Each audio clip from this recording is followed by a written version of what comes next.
I notice we're not shutting down the TSA or our terrorism task force or anything like that. In fact, we're on high alert.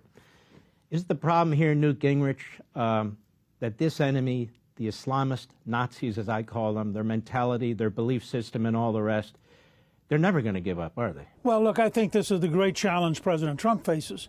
We won the military campaign. We don't know yet if we'll win the peace. If we don't win the peace, then this was simply an interim moment before Iran goes back to being extraordinarily dangerous.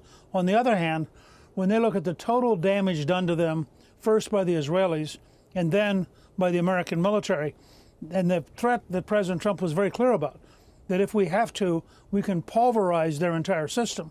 And they clearly proved we could do that. So I think the negotiations are really important. And I've been actually working on a list that we could use as a checklist based on President Reagan's model of trust but verify. And frankly, what we've heard so far in his first speech from the Ayatollah Khamenei is not encouraging. It was aggressive. It was hostile. It basically argued for continuation. If that's where they're at, then this will be a temporary truce, and we will have to, frankly, take apart their government. Which I know the president doesn't want to do, but otherwise this is a campaign that will not have succeeded. It's pretty straightforward. They should, in fact, pull back all the sleeper cells. They should, in fact, drop the term death to America and death to Israel.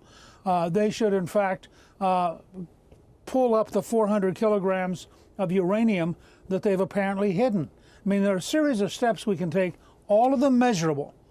Not just words, not just malarkey, but either we get to a serious disarmament of Iran, or this was a temporary campaign in a much longer war.